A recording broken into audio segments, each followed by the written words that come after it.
This is the Good Neighbor Podcast, the place where local businesses and neighbors come together. Here's your host, Cabo Jim Schaller. Welcome, Good Neighbors, episode number 196 of the Good Neighbor Podcast, Estero. Today we have Good Neighbor Phil Keith from Phil Keith Insurance Solutions. Welcome. Thank you. Yeah, pleasure to have you on. Pleasure to get to learn a little bit more about you and what you do. So without further ado, let's jump right into sharing a little bit about what you do over at Phil Keith Insurance Solutions. Great. I'm an independent insurance agent, licensed in the state of Florida. I specialize in Medicare, but I do offer many other products, including individual and family health plans, life insurance policies with long-term care riders, hospital indemnity, end-of-life plans, and several others. Nice. So how'd you get involved in this industry? Let's back up your story a little bit. So I'm all about helping other people. And I've known a couple of people here in the Estero area that were doing Medicare, and it sounded intriguing. So last year, I did my training to get my insurance license in the state of Florida so that I could sell Medicare while I continued my corporate career. And the plan was that I would retire in 3, 4, 5 years and still have Medicare sales to fall back on. Something that I really enjoy doing, like I said, helping other people, but on my own schedule, my own terms, and away from the corporate desk. Absolutely. Everybody kind of wants to separate themselves a little bit from that, to run their own business. I don't blame you at all. So what did you do in the corporate world? My career has been in IT and my whole life, and I've had some very good experiences in manufacturing and finance and insurance and facilities. I, at one point with Motorola, was helping Motorola design and build voice and data infrastructure for new buildings. They were growing so fast all around the world. And I kind of got to be the liaison with the global facilities and real estate department. So I would travel around the world with them and design the building infrastructure, hire the contractors, manage the projects. That was one of the highlights of my career.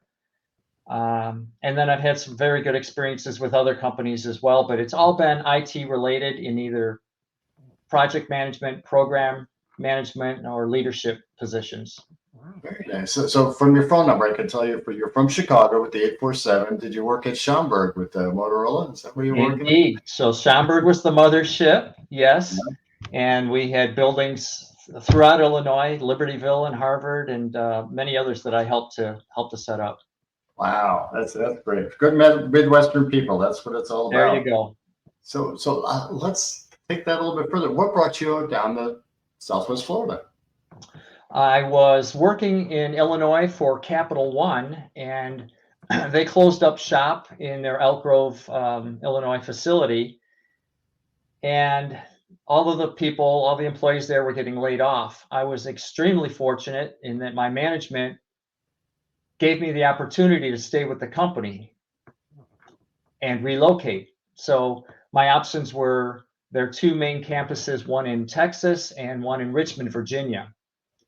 Well, I had been going to Richmond, Virginia on business trips with Capital One for quite some time, and I absolutely loved it there. The first time that I flew in for my interviews there, I'm like, wow, I could live here. And that was well before I ever knew I was going to get relocated. So I jumped at the chance for them to pay for me to go to Richmond, Virginia and get out of the Chicago cold. Yep. And I loved it there. I spent a couple of years there. The woman I was dating in Illinois stayed there, and we did the long distance thing for a couple of years, but COVID actually helped that cause because it enabled us to work remotely. So she could come and stay with me and vice versa. And during COVID, we ended up getting a rental property in Estero because that's where her parents had been snowbirds to for many, many years. And then I got another rental property in Estero. We got married, and then we bought a home in Estero that was also going to be a rental property. We ended up staying in that house to fix it up for 6 months. She fell in love with it here, as did I. And her mother, we lost her dad shortly after we got married. So her mom decided she was staying put here in Florida also. And the writing was on the wall, right? So I asked my company if I could work remotely on a permanent basis. They said yes. I sold my house in Richmond, and here we are. Very nice. And we love it down here. It's beautiful down here.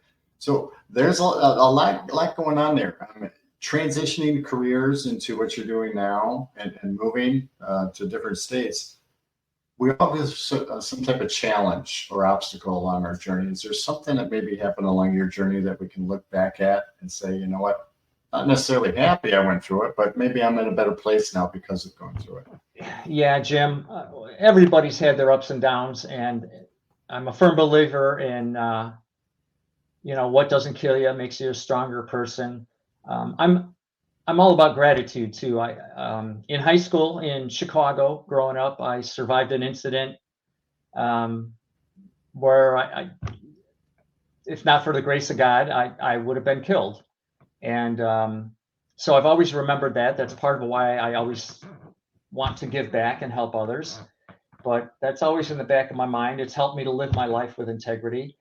And there's been personal challenges, and there's been corporate challenges, even the Motorola thing. Most people are aware of Motorola's demise, and I lost my job after having laid off a lot of my staff and good friends around the world. I lost my job, and back then you thought one company for your whole career. Yeah. And I had been with them for 20 years. So that was a real kick in the teeth, and it was hard, but it changed my life. There's so many positive things that happened because of that incident. So those are two big milestones that I remember in my life that helped me keep going, but always moving forward. Right? Some of the decisions are hard. To finish the discussion about my Medicare business, right? So I got into that. I also got my personal trainer's license last year so that I could help other people.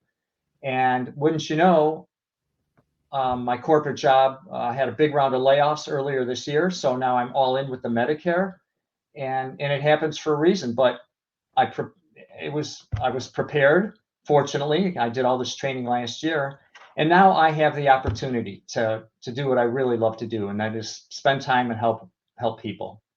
And that's the important part. Yeah, like I said, we all go through these obstacles and journeys, but it takes us to where we should be and where we need to be. So, good to you. Good on you for persevering and pushing through all that stuff.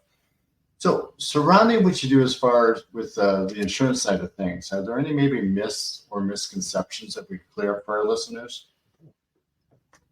Jim, just about everybody has their own ideas or misconceptions about Medicare. So much of what seniors believe is through word of mouth or television ads or unscrupulous marketing tactics. And the fact is, every person has their own unique situation when it comes to healthcare. Their own health history, their prescription formularies, their doctor preferences, their budget, and a whole lot more all play a big part in deciding a good healthcare strategy. Nobody should make such an important decision based on what they're hearing from other people.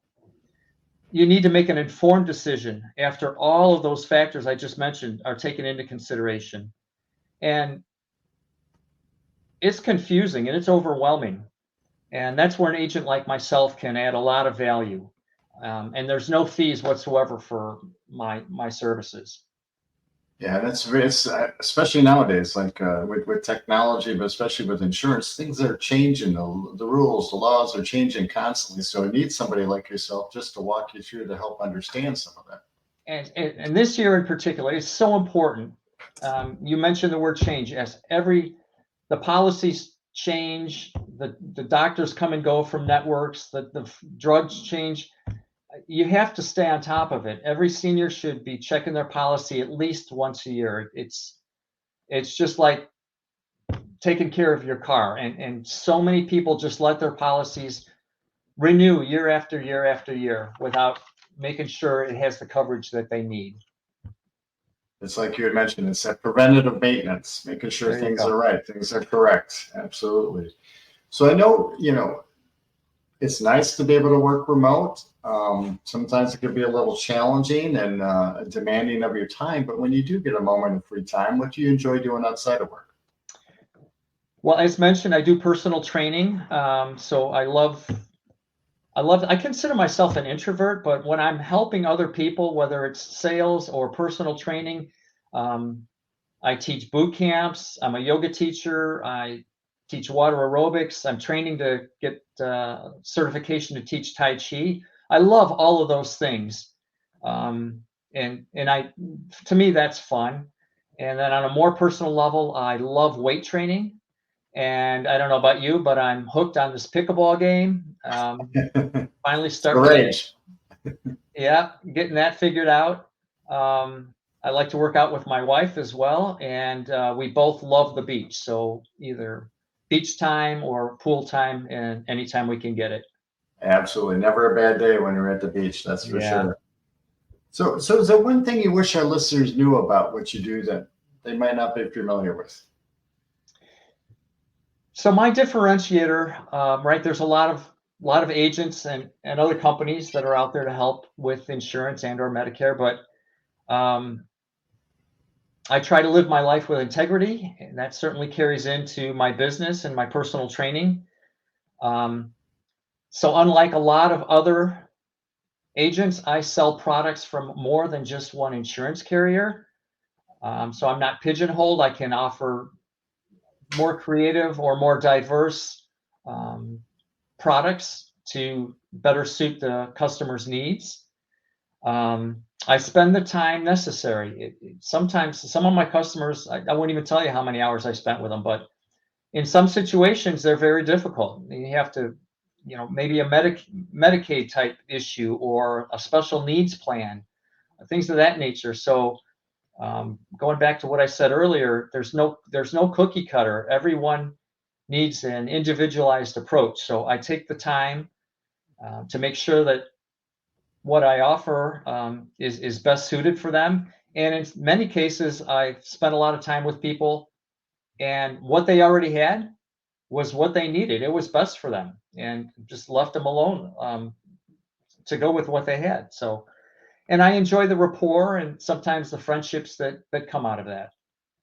And that's important. It's about providing that level of customer service that we see so lacking nowadays in so many industries. It's going that extra mile and really caring about the people that you're serving. Yes. So how would our listeners go about contacting you if they wanted to learn more or had some questions? I would love to hear from everyone out there.